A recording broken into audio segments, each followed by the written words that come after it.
जय हिंद दोस्तों। मैं अनंता आप सभी का स्वागत करती हूँ। आई होप कि आप सब लोग अच्छे होंगे। फ्रेंड्स, अभी ही लद्दाख की बात करी गई है कि लद्दाख में 5 नए जिलों को और शामिल किया जाएगा। तो 5 नए और जिले लद्दाख में बनेंगे, ये बताया गया है गृह मंत्री अमित शाह जी द्वारा। तो अब ये लद्दाख जो टॉपिक यहाँ पे आया है, ये आपके लिए इंपॉर्टेंट हो जाता है। इससे रिलेटेड करंट अफेयर भी इंपॉर्टेंट है। ठीक है, इसका बैकग्राउंड क्या है और इससे कुछ रिलेटेड जो क्वेश्चंस आपके पिछले एग्जाम्स में पूछे गए हैं, वो उनको भी मैंने यहाँ पे इंक्लूड किया है। तो चलिए स्टार्ट करते हैं आज की क्लास को बिना स्किप किए। जो भी जेन्युइन कैंडिडेट होंगे वो अच्छे से पढ़ाई करेंगे। ठीक है, चलिए देखते हैं। इसमें सबसे पहला कुछ क्वेश्चंस मैंने ऐड किए हैं कि लद्दाख का अभी बैकग्राउंड से लेकर के, तो ये लद्दाख का जम्मू कश्मीर से रिलेटेड है। तो जम्मू कश्मीर के अभी देखिए यहाँ पे विधानसभा चुनाव होने वाले हैं। अगर विधानसभा चुनाव होने वाले हैं पहली बार, फिर कुछ क्वेश्चन उससे भी बन जाता है। तो चलिए ठीक है, स्टार्ट करते हैं। इसमें सबसे पहला क्वेश्चन बनता है कि जो जम्मू कश्मीर का पुनर्गठन अधिनियम था 2019 का, वो भारत के राष्ट्रपति रामनाथ कोविंद जी द्वारा कब स्वीकृति मिली। तो यहाँ पे देखिए 2-3 क्वेश्चन एक ही साथ हो गया। एक पहला क्वेश्चन हो गया कि स्वीकृति उस टाइम कौन राष्ट्रपति थे। तो उस टाइम राष्ट्रपति थे रामनाथ कोविंद जी राष्ट्रपति थे। और स्वीकृति कब मिली? 9 अगस्त 2019 को इस जो जम्मू कश्मीर पुनर्गठन अधिनियम 2019 का बिल था, इस मतलब इसको स्वीकृति मिल गई। ठीक है, 9 अगस्त 2019 को, इस डेट को याद रखिएगा। अब दूसरा प्रश्न ये बन जाता है एग्जाम के पर्सपेक्टिव से कि जम्मू कश्मीर पुनर्गठन जो बिल है 2019 का, ये राज्यसभा से कब पारित हुआ। देखिए क्वेश्चन ऐसे ही पूछा जाता है एग्जाम में। तो ये राज्यसभा से पारित हुआ था 5 अगस्त 2019 को। ठीक है, 5 अगस्त 2019 को पारित हो गया था। आपको सारी चीजें बहुत अच्छी तरीके से यहाँ पे मिल जाएंगी कंबाइंड में। आपको कहीं इधर उधर भागने की जरूरत नहीं, क्योंकि यहाँ पे जो भी बात हो रही है बिल्कुल आपके एग्जाम को ध्यान में रखते हुए हो रही है। और ऐसे ही क्वेश्चंस आते हैं। जम्मू और कश्मीर पुनर्गठन बिल 2019 लोकसभा में कब पारित हुआ था? देखिए राज्यसभा में पारित हुआ था 5 अगस्त को, लोकसभा में दूसरे दिन पारित हुआ था 6 अगस्त को। ठीक है, 2019 की ही बात हो रही है। और चौथा प्रश्न ये बन सकता है कि केंद्र शासित प्रदेश जो जम्मू कश्मीर तथा केंद्र शासित प्रदेश लद्दाख कब प्रभावी हुआ, मतलब कब ये बना, मतलब कब से प्रभावी हुआ। ये जो अधिनियम था ये कब से प्रभावी हुआ, ये कब से लागू हो रहा है? ये 31 अक्टूबर 2019 से ये प्रभावी हो जाता है। ठीक है, सारी ही डेट्स इंपॉर्टेंट हैं, इसको ध्यान से देख लीजिए। आपके एग्जाम के पर्सपेक्टिव से बनाया गया है आज की क्लास। तो यहाँ पे 5वां प्रश्न कह रहा है कि संविधान का अनुच्छेद जो 370 था। अब देखिए ये भी देखिए इस क्वेश्चन में 2-3 क्वेश्चन एक ही साथ आपको मिल गए। अनुच्छेद कौन सा है? 370। और अनुच्छेद कौन सा है? 35 का ए। कब समाप्त किया गया? तो कब समाप्त किया गया? 5 अगस्त 2019 को समाप्त कर दिया गया। कौन कौन सा रिलेटेड था? जम्मू कश्मीर से रिलेटेड था 370 और 35 का ए। ये आर्टिकल भी पूछा जा सकता है, तो इस आर्टिकल को भी यहाँ पे ध्यान में रखिएगा। चलिए प्रश्न दूसरा पूछा जा सकता है कि अच्छा 370 था क्या? ठीक है, 370 था क्या? तो 370 जो है जम्मू कश्मीर को स्वायत्ता प्रदान करने वाला अनुच्छेद था। जम्मू कश्मीर को अगर इंग्लिश में बोलेंगे आप तो ऑटोनॉमी प्रदान करने वाला। ठीक है, अब प्रश्न नंबर 7 ये आ जाता है कि संविधान का जो अनुच्छेद 35 का ए था वो क्या था। तो अब 30 देखिए 370 और 35 के ए में जो है कंफ्यूजन होता है, तो कंफ्यूजन मत करिएगा। इसमें क्या है कि 35 ए में जम्मू कश्मीर राज्य की जो विधायिका है को राज्य के स्थायी निवासियों को स्पेशल अधिकार और स्पेशल स्टेटस देता है। मतलब ये जो 35 वाला है ना, वो वहाँ के सिटीजन्स के लिए है। वहाँ के सिटीजन्स को स्पेशल राइट्स मिलते हैं इस 35 ए के तहत। ठीक है, बस इतना था यहाँ पे 35 ए में। अब चलिए इसकी थोड़ी सी हिस्टोरिकल देख लेते हैं, इसमें क्या है। क्योंकि क्वेश्चन देखिए अगर डायरेक्ट क्वेश्चन बना तब तो ठीक है, नहीं तो बहुत ज़्यादा घुमा फिरा करके पीछे से पूछ सकते हैं, तो क्वेश्चन को टफ लेवल भी बनाना होता है। तो प्रश्न 8 कह रहा है कि भारत की जो नागरिकता को जम्मू कश्मीर के निवासियों के लिए कब खोला गया। ये भी बहुत बहुत ज़रूरी है कि भारत की जो नागरिकता है वो जम्मू कश्मीर के निवासियों के लिए कब खोला गया। मतलब वहाँ के जो नागरिक थे वो कैसे भारत की नागरिकता को कब से उनको मिली, कब, तो वो दिल्ली एग्रीमेंट हुआ था 1952 में, तो तब से मिली। अब इसका थोड़ा सा ये मैं बता दूं कि उस समय जो भारत के तत्कालीन प्रधानमंत्री थे पंडित जवाहरलाल नेहरू जी, उनके द्वारा और जम्मू कश्मीर के प्रधानमंत्री थे, अभी उनका मुझे नाम नहीं याद आ रहा है उतना, लेकिन हाँ, शेख करके कुछ नाम था, तो उनके द्वारा ये एग्रीमेंट किया गया था, ठीक है? मैं कमेंट में लेकर के आपको पिन कर दूँगी, क्या क्या कौन थे उस टाइम उनके प्रधानमंत्री, ठीक है? प्रश्न नंबर 9 है, इसमें है कि जम्मू कश्मीर से जुड़ा जो अनुच्छेद 35 ए है, ये कब कानून बना? ये बना था 1954 में। जब ये दिल्ली एग्रीमेंट हुआ, उसके बाद 1954 में ये कानून बन गया, ठीक है? तो ये सारे ही क्वेश्चंस आप बहुत ज़रूरी हैं आपके एग्जाम के लिए। अगर आप चैनल पे नए हो, अभी तक आपने चैनल को सब्सक्राइब नहीं किया है, तो कर लीजिए, क्योंकि यहाँ पे बात वही चीज़ों की होगी जो आपके लिए ज़रूरी है, ठीक है? फालतू में यहाँ पे क्लास को एक्सपेंड नहीं किया जाएगा। तो प्रश्न 10 है कि लद्दाख में 5 नए जिलों का निर्माण करने के पीछे क्या कारण है? तो क्या कारण बताया गया है, जो अभी नए 5 जिले को ऐड करने की बात कही गई है, उसमें सबसे पहला कारण है कि शासन को, मतलब शासन के लाभ जो है वहाँ के लोगों को सीधे पहुंचे, डायरेक्ट मिले, ठीक है? अब विकसित और समृद्ध लद्दाख हो, वहाँ पे प्रचुर अवसर उत्पन्न हो, प्रचुर अवसर मतलब अबंडेंट अपॉर्चुनिटीज वहाँ पे मिले, ठीक है?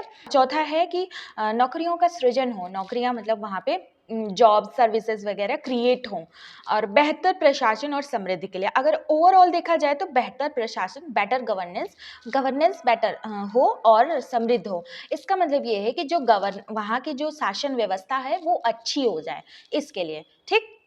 तो अब ये जो टॉपिक है, ये पांचों लाइन है, ये अगर जो कुछ लोग जो आंसर राइटिंग वगैरह करते होंगे उनको लिखने में आसानी होगी, तो इसलिए मैंने उनके पर्सपेक्टिव से यहाँ पे लिख दिया है। प्रश्न नंबर 11 है। अब चलिए, ये जो नए 5 जिले हैं वो हैं कौन कौन से, ये जान लेते हैं कि कौन कौन से नए 5 जिलों को शामिल करने की बात कही गई है। तो इसमें सबसे पहला जिला है जास्कर, ठीक है? जास्कर, द्रास, शाम, नुब्रा, चांगथांग, ठीक है? जास्कर, द्रास, शाम, नुब्रा, चांगथांग, ठीक है? इसको आप स्क्रीनशॉट ले लीजिए। मुझे लगता है कि आपके एग्जाम में ये ऑप्शन में दे सकता है, कुछ इस तरह से बना करके, ठीक है? चलिए, अब आगे देखते हैं कि क्या है लद्दाख में, और जो अभी वर्तमान स्थिति है लद्दाख की, वो क्या है? लद्दाख में अभी जो वर्तमान स्थिति है, वहाँ पे सिर्फ और सिर्फ 2 ही जिले हैं, ठीक है? पहला क्या है? कारगिल है, मतलब लेह और कारगिल 2 जिले हैं वहाँ के। तो चलिए देख लेते हैं लद्दाख का मैप के लेह और कारगिल है कहाँ? तो ये रहा लेह, यहाँ पे ये लेह है और यहाँ पे कारगिल है, लद्दाख के 2 जिले हैं, ठीक है? अब चलिए आगे देखते हैं लद्दाख के बारे में कुछ इंपॉर्टेंट बात जो आपके पिछले एग्जामों में पूछी गई है, मतलब कि कई सारे एग्जामों में पूछी गई हैं, वहां से क्वेश्चंस मैंने बनाए हैं। तो अब क्या है कि भारत के लद्दाख केंद्र शासित प्रदेश में उपराज्यपाल प्रदेश का क्या होता है? मुखिया होता है। ये पूछ सकते हैं कि वहाँ पे केंद्र शासित प्रदेश में उपराज्यपाल कौन होता है, मतलब मुखिया कौन होता है? तो उपराज्यपाल होता है, ठीक? अब चलिए नेक्स्ट इसमें पॉइंट आ जाता है, सारे ही पॉइंट जरूरी हैं यहाँ पे। अगर मेरी जेन्युइन कैंडिडेट जो भी होंगे, जो भी मेरी क्लास पूरी अच्छे से अटेंड करेंगे, उनका इस वाले टॉपिक से, इस लद्दाख और जम्मू कश्मीर वाले टॉपिक से ये चीज़ पूरा क्लियर हो जाएगा और वहाँ से मार्क्स गेन हो जाएंगे उसके। देखिए, लद्दाख में जो उपराज्यपाल हैं अभी जो प्रेजेंट में है, ये पूछा जा सकता है, तो कौन है? Brigadier doctor Baldatt Mishra. Brigadier doctor Baldatt Mishra को कहीं कहीं BD मिश्रा भी बोलते हैं, ठीक है? अब वहाँ के पहले जो उपराज्यपाल थे, ये भी जानना है कि लद्दाख के केंद्र शासित प्रदेश के पहले उपराज्यपाल कौन थे? तो राधा कृष्ण माथुर पहले उपराज्यपाल थे, ठीक? तो अब देखिए, जितने भी क्वेश्चंस हैं सब जरूरी हैं। यहाँ पे ऐसा नहीं है कि बिल्कुल भी मैं यहाँ पे क्लास को एक्सपेंड कर रही हूँ, नहीं, मैं वही चीजें आपको देना चाहती हूँ जो आपके एग्जाम के पर्सपेक्टिव से जरूरी है, इंपॉर्टेंट है, और आप और क्वेश्चंस अलग अलग एग्जामों में पूछा भी गया है, तो उन सब पे हमें एक बार फोकस करना होगा। क्योंकि देखिए, पेपर बनता कैसे है? पेपर पिछले पैटर्न्स को देख करके बनता है, ठीक है? तो भारत का जो कोल्ड डिजर्ट वो किसे कहा जाता है? भारत का ठंडा रेगिस्तान किसे कहा जाता है, या ठंडा मरुस्थल किसे कहा जाता है? लद्दाख को भारत का ठंडा मरुस्थल या डिजर्ट कहा जाता है। ये बहुत बार क्वेश्चन पूछा गया है अलग अलग एग्जाम में, ये नहीं कि एक ही एग्जाम का है यहाँ पे। अब चलिए, बात ये है, क्वेश्चन है कि जो लद्दाख में पहले लद्दाख में पहले ग्रीष्मकालीन राजधानी हुआ करती थी, शीतकालीन राजधानी हुआ करती थी। तो भारत लद्दाख में ग्रीष्मकालीन राजधानी किसे माना जाता था? किसे माना जाता था? 15 अगस्त से 1947 से लेकर के अगस्त 2019 तक। अब अगस्त 2019 तक क्यों? अगस्त देखिए जब वो अधिनियम आ गया तो फिर ये जो राजधानी ग्रीष्मकालीन वगैरह राजधानी थी, ये नहीं, मतलब ये कॉन्सेप्ट ही हटा दिया गया। फिर कॉन्सेप्ट हटा करके लेह और कारगिल को दोनों संयुक्त रूप से राजधानी घोषित किया गया। ठीक है, तो ये क्या टॉपिक है यहाँ पे? यहाँ पे ये टॉपिक है, आपको ये टाइम स्पेन देखना है। टाइम स्पेन ये है कि लद्दाख की जो ग्रीष्मकालीन राजधानी या फिर शीतकालीन राजधानी का जो कॉन्सेप्ट था वो 15 अगस्त से लेकर 1947 से लेकर के अगस्त 2019 तक था।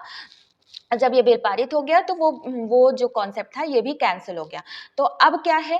अब ये है कि लेह और कारगिल दोनों को ही संयुक्त राजधानी लद्दाख के लिए घोषित किया गया। ठीक है, तो बातें आप ध्यान से देखिए, यहाँ पे एक क्वेश्चन बन सकता है। यहाँ पे मैंने आपको ग्रीष्मकालीन राजधानी बताई है, मैंने शीतकालीन इसलिए नहीं बताई क्योंकि आप सर्च करो, आप सर्च करके यहाँ पे कमेंट करो। ठीक है, और इससे क्या होगा कि आप मेहनत करोगे तो आपको क्या होगा, कुछ फैक्ट्स जानने को अलग से मिलेंगे। चलिए, हेमिश नेशनल पार्क, जो हेमिश नेशनल पार्क है भारत के लद्दाख के लेह जिले के हेमिश में एक मतलब एक बहुत ऊंचे वाला राष्ट्रीय उद्यान है। ये है हेमिश नेशनल पार्क। देखिए यहाँ का हेमिश नेशनल पार्क है जो कि भारत का सबसे बड़ा राष्ट्रीय उद्यान माना जाता है। ठीक है, अब यहाँ पे मतलब क्यों ये प्रसिद्ध है? क्यों ये प्रसिद्ध है? ये हिम तेंदुओं के लिए प्रसिद्ध है। किसके लिए प्रसिद्ध है? हिम तेंदुओं के लिए प्रसिद्ध है विश्व भर में। पूरे ऐसा नहीं कि सिर्फ भारत में, विश्व भर में प्रसिद्ध है। अब ये क्या है? पेंगोंग त्सो झील। पेंगोंग त्सो अब ये पेंगोंग त्सो झील क्या है? भारत में के कहाँ पे स्थित है? लद्दाख में। देखिए क्वेश्चन भी पूछा गया, अगर आप डालेंगे क्वेश्चन यहाँ पे, जितने भी मैंने बताए हैं ना फैक्ट्स, जितने भी चीज़ें ये कुछ इंपॉर्टेंट एडिशनल चीज़ें मैं आपको दे रही हूँ, अगर आप सर्च करेंगे ना कहीं क्वेश्चन में आपको मिलेगा एग्जाम के। पेंगोंग त्सो झील जो है भारत के कौन से राज्य में है? तो भारत के लद्दाख राज्य में है। ठीक है, अब यहाँ पे 11वां पॉइंट क्या है कि चांगपा जनजाति कहाँ पे पाई जाती है? चांगपा जो जनजाति होती है वो बहुत प्रसिद्ध जनजाति है, ये पाई जाती है लद्दाख में। ठीक है, अब ये प्रसिद्ध है क्यों बहुत प्रमुख है? क्योंकि ये जो चांगपा जनजाति है ये जिन बकरियों को पालती है, उन बकरियों से जो ऊन मिलता है वो बहुत ही सॉफ्ट होता है। ठीक है, और उस ऊन का नाम होता है पश्मीना, और पश्मीना ही ऊन वहाँ की बकरियों से पाया जाता है। ठीक है, तो और इसकी जो कुछ खास बात ये है कि जितने ही ठंडे में इन बकरियों को रखा जाता है उतने ही जो पश्मीना ऊन होते हैं वो बहुत ही ज़्यादा सॉफ्ट होते हैं। ठीक, अब ये हो गई आपकी एडिशनल जानकारी। अब पॉइंट नंबर 12 क्या है कि जास्कर और लद्दाख पर्वतमालाओं के बीच कौन सी नदी बहती है? तो सिंधु नदी जो है जास्कर और लद्दाख पर्वत के मालाओं के बीच बहती है। ठीक है, और लेकिन यहाँ पे बात की जा रही है लद्दाख की, तो लद्दाख में कौन सी नदी बहती है? तो लद्दाख में बहती है श्योक नदी। कौन सी बहती है? श्योक नदी, जिसको बोलते हैं मृतकों की नदी। ठीक है, तो ये भारत के लद्दाख क्षेत्र में बहने वाली नदी है। ठीक फ्रेंड्स, अगर अभी तक आपने चैनल को सब्सक्राइब नहीं किया है तो चैनल को सब्सक्राइब कर लीजिए, क्योंकि ये आपके लिए ही बेनिफिट है। यहाँ पे चीज़ें वही मिलती हैं जो आपके एग्जाम के पर्सपेक्टिव से ज़रूरी होंगी, फालतू में यहाँ पे क्लास को एक्सपेंड नहीं किया गया। 14वां पॉइंट क्या है? खारदुंग ला दर्रा कहाँ पे है? तो खारदुंग ला जो दर्रा है ये लद्दाख का ही दर्रा है। 15वां ये कह रहे हैं कि लेह जिले की जो प्रमुख मातृभाषा है वो कौन सी है? तो वो लद्दाखी है, जो कि एक तिब्बती भाषा है। ठीक है, तो लद्दाखी कौन सी भाषा है जिसे बौती भी कहा जाता है? तो ये क्वेश्चन बहुत बार पूछा गया है, बौती क्या है, मतलब कि वहाँ की क्या है?